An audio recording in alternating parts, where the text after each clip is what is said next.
Now listen carefully and answer questions 31 to 40. Today, I'm going to talk about the eucalyptus tree.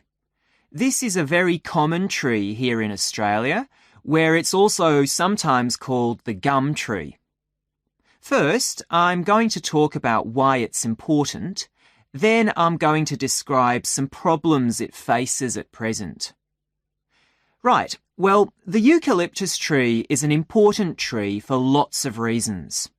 For example, it gives shelter to creatures like birds and bats, and these and other species also depend on it for food, particularly the nectar from its flowers. So it supports biodiversity. It's useful to us humans too, because we can kill germs with a disinfectant made from oil extracted from eucalyptus leaves. The eucalyptus grows all over Australia, and the trees can live for up to 400 years. So it's alarming that all across the country, numbers of eucalyptus are falling because the trees are dying off prematurely. So what are the reasons for this? One possible reason is disease. As far back as the 1970s, the trees started getting a disease called Mundula yellows. The tree's leaves would gradually turn yellow, then the tree would die.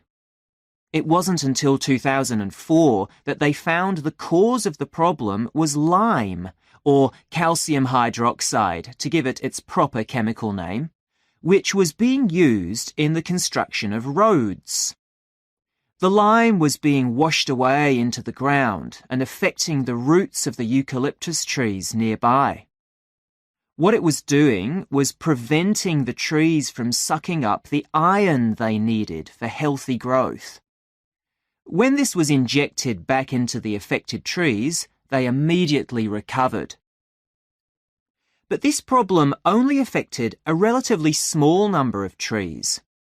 By 2000, huge numbers of eucalyptus were dying along Australia's east coast of a disease known as bell miner-associated dieback. The bell miner is a bird, and the disease seems to be common where there are high populations of bell miners. Again, it's the leaves of the trees that are affected. What happens is that insects settle on the leaves and eat their way round them, destroying them as they go, and at the same time they secrete a solution which has sugar in it. The bell miner birds really like this solution, and in order to get as much as possible, they keep away other creatures that might try to get it. So these birds and insects flourish at the expense of other species, and eventually so much damage is done to the leaves that the tree dies.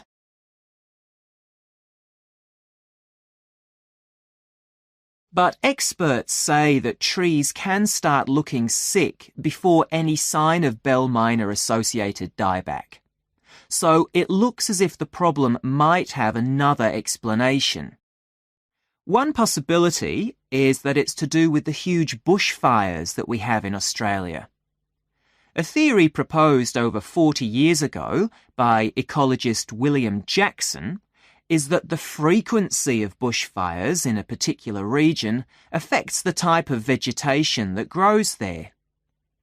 If there are very frequent bushfires in a region, this encourages grass to grow afterwards, while if the bushfires are rather less frequent, this results in the growth of eucalyptus forests. So why is this? Why do fairly frequent bushfires actually support the growth of eucalyptus?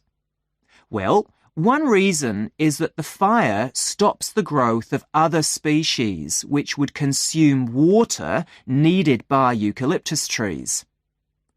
And there's another reason. If these other quick-growing species of bushes and plants are allowed to proliferate, they harm the eucalyptus in another way by affecting the composition of the soil and removing nutrients from it.